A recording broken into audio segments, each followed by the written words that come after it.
Hi y'all, so I posted a picture on the Trilogy fan page and I asked everybody what would you like to know from me regarding disc golf. And the first question I got was from Justin Forsyth. What is your current in the bag? So I will start with my putters. Inside the circle I will use my Swan 2 medium. Outside the circle, a little less stable, I will use the Swan 1 Reborn medium. For more of an approach shot or off the tee box, I will use my VIP Crown. And for headwind putts, or maybe a loose anti-side flick around some trees or something, I will use my Harp Soft. I did have a hard one at one point, but I preferred the soft because it grabbed onto the shades a little better. Next, and this isn't in any particular order, so I'm going to go with my drivers and fairways next. I have my Giant, my Dynamax Giant that just made the bag because I was forced to use it the other day because I forgot my bag for a round, and this was in the car. I loved it for side flicks. I will not, more than likely I won't use this for a backhand. It's a little too overstable for my arm speed. It is a speed 13. For backhands I usually use a speed 12 or lower, depending on stability. My next one, that one's a little straighter, I'm sorry, a little more overstable and faster, the Giant is. My next one is my beat-in VIP Fortress. Love this disc. I don't have to put so much on it, and it does what I need it to do. I next have my recycled Boatman that I got from my Secret Santa last year. I use this one so much in the headwinds. It is a slower speed. It is speed 11, so it matches my arm speed a little better. So going into headwinds, that's beautiful. My utility and side flick shots for shorter distances are my VIP and Tournament Longbowmans, which are beautiful discs. I love them. I will come back to them later in my video based off of one of my questions I was asked. Next I have, let's see, my swords. I have a couple swords here. I have my beat-in recycled sword that I use for turnover shots. Not a lot of effort. It's a lot like a Renegade for me. Next I have my Domi Overstable VIP sword. I marked this one with a line to show me which one is more my stable to overstable disc. And this one is my more beat-in, less effort VIP sword. Love this disc. This is like my go-to driver. Next we have more of an one of my also favorites for shorter distances and a little less effort is my VIP Sampo. Very underrated disc, by the way. And one of the very few non-Westside discs in my bag, this just made the bag too, the Fury. I use it for backhand rollers. Super, super understable for what I need it to do, and it's a beautiful disc for rolling. Perfect stability for me. Next I have my VIP Stag. Thank you, Ryan George. These are beautiful. I have the twin to this. It was originally for Jared, but I stole them up because I needed one. And it is beautiful. I use it all the time. Thank you. Next, some of my favorite discs in the bag are my Tournament Sears. They're super flippy. One of them is a little newer than the other. I just base that off of how beat up it looks. That typically tells me how often I throw them. But this requires no effort at all. I just find this one a little bit more stable than a Fury. I don't know why. That's why I use the Fury for the backhand rollers. But this is my up the pipe finesse shot through every tunnel shot that you could possibly think of, and people are just like, how did you do that? Westside Sears Tournament Plastic. They're a little not as stable as a VIP, as in every disc. That's usually how it goes. Next, I'm going to go to my warships. I have 2 tournament plastic ones. This one's my beat-in, and this one's my newer one. So this one, I want to put a little bit more power on it. I'll throw this one. This one's more of my floater, finesse kind of shot.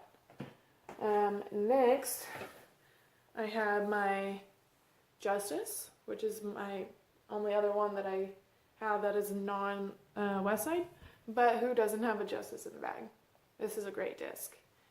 I can put a lot of power on it for those side flick up shots, or if I need like some crazy backhand shot. Next I have my Tersis Tournament Plastic. It is just like my Seer, just pop it out nice, hyzer flip it, and more for shorter shots. Love it. Don't need that one anymore. I just took out a BT Tersis. My absolute workhorse is my VIP Sling. When I decided to go over to mainly Westside, I had to choose between the Sling and the Compass, and I definitely chose the Sling. One is my sponsored disc, and it is so similar to a Compass. I loved the Compass. I always will, but my heart rests with the Sling. Next, I just got this one in my Secret Santa this year. And this is my new VIP Bard. Oh my gosh, I got that wrong. This is a tournament plastic Bard. Beautiful, like dye job, everything on it. And for those who are curious about a Bard, it's a lot like a Pine or a Verdict. It does have a bead on it, and it skips like nobody's business. If you want a great skipping mid-range, this is your disc. And lastly, this isn't a disc, but I have my cool customized Westside Wooden Mini. I got this 3 years ago. It's definitely worth the 20 bucks. That's awesome. All right, moving on to question number 2 from Joseph Roddy. How do you decide which disc is right for you? And how long do you try the disc before you determine if it goes in your bag? All right, so how do I decide which disc is right for me?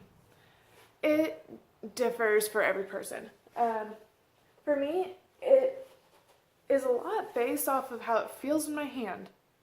If I feel like I've got a connection with it, then the chances of it going in my bag are really high. I'll take it out to a field and I will throw some shots back and forth with it quite a few times to kind of see what I can and can't do with it. Then I'll take it out to a course and try it a few times during the course.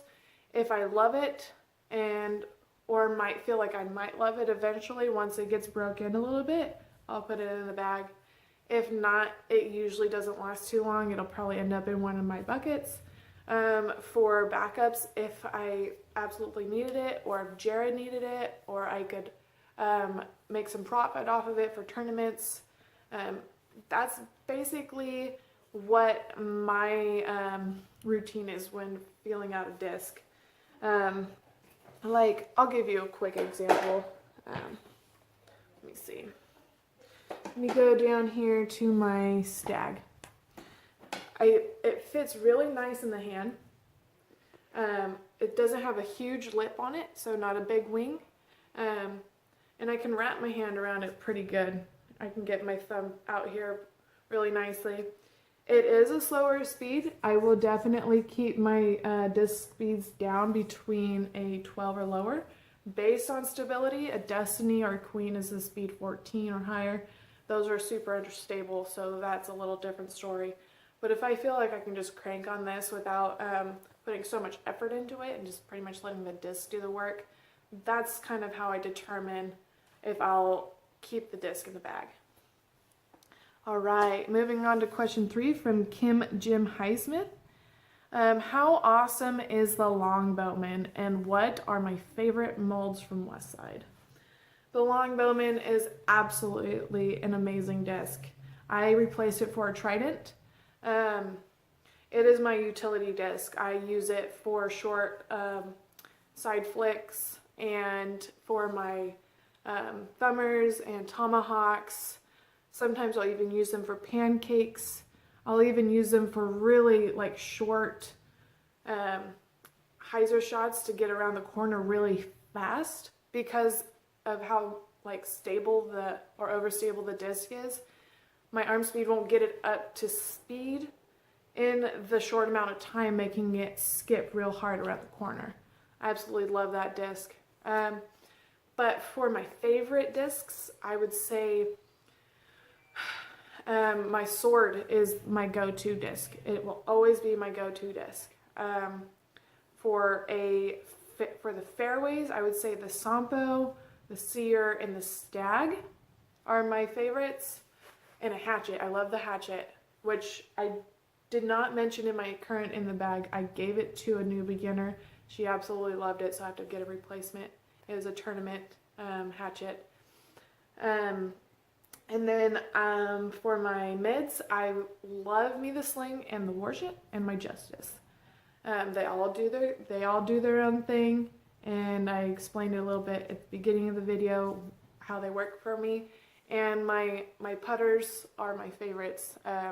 Probably the Swans are my go-to. Next, question number 4 is from Eric Langmack. How did you first get hooked with Westside? So, I was actually working at a sporting goods store known as Sports Chalet.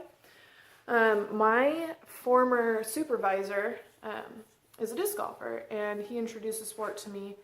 I went out to one of the weeklies that next weekend. He bought me into it, and I had done all of my Googling and YouTubing before, like the night before, so I didn't look like some total idiot, which it helped, but they kind of laughed at me anyways, but it was a good time. What was funny is Jared, my boyfriend, he was on the card that day, and that's how we met, but he immediately put Trilogy plastic into my hands. I never really had the chance to try a Nova or Legacy or Discmania or Prodigy, etc., etc. Immediately, Trilogy was put into my hands.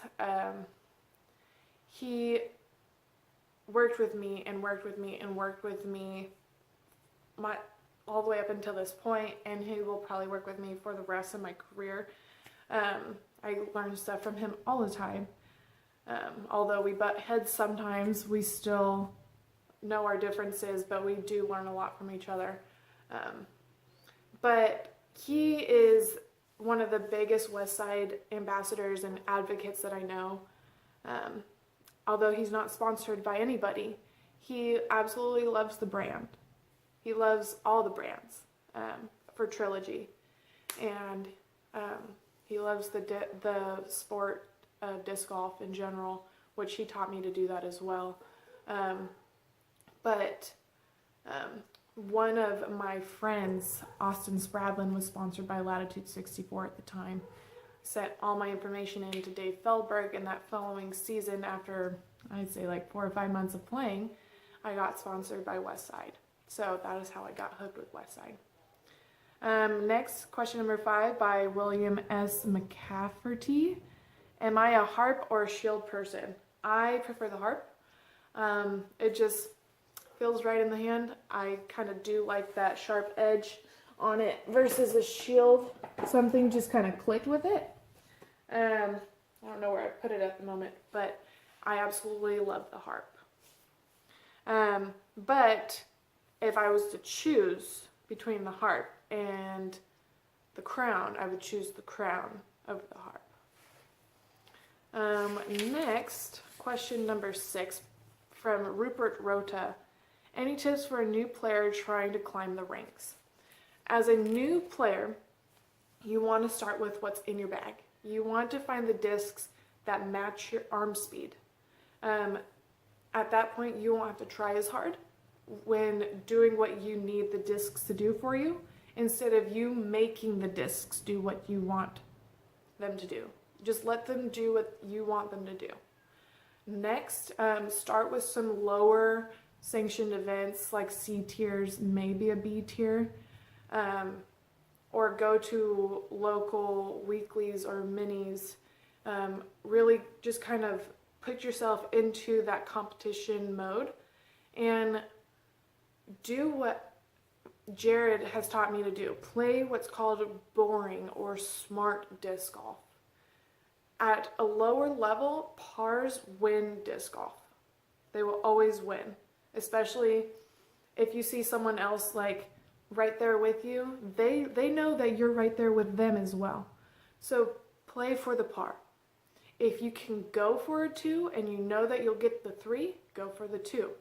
But as Paige Pierce says, if your percentage is not 100%, or your odds are lower than 50 to 70, like 70 or lower, lay up for the putt.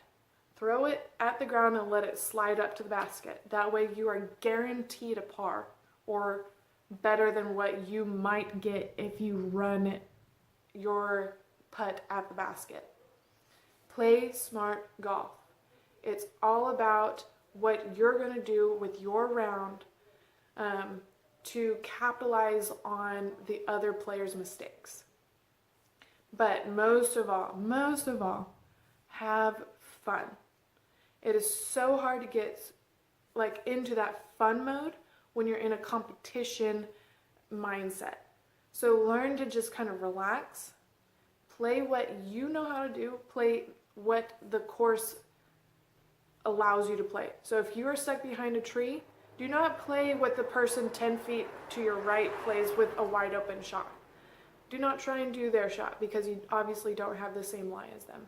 Play smart and just have fun. Number 7 from Tim Zucker. What is my favorite course? I have 2 favorite courses. Little Egypt in Texas. It is super wooded. It is so technical. It humbles the most advanced player. And Shawshank up in Texas as well. It's like a 24 hole course on a Christmas tree farm, and it's all based off of the Shawshank prison theme. It's really great. You guys should go up and see it. Lastly, question number 8 from Joan Phillips. What are my opinions on the new PDGA rules? And do I agree or disagree with any of them? There are some new ones that have come up. I do like the new space behind your marker. It is a lot bigger, so for those who do a run up or do a walk up, they have a little bit more wiggle room as to where your foot can land behind your marker. Those for the foot fault rule, I'm kind of iffy on because it does not call for a second motion or like someone to agree with you to say, oh, you've got a foot fault, and there's no warning and you automatically get a stroke. So that might be a little difficult because there are those people who don't like another person on their card, or they feel like they might win because of it, and it's like, oh, foot fault. And then they get stroked, and now you're sabotaging your team, your competition, and it's not really a fair way to win. And people will use it to their advantage, but it is a good change to the fact when people say, oh, you got a foot fault in the past, meaning it's just a warning. You don't get stroked, it's a warning, and you can rethrow.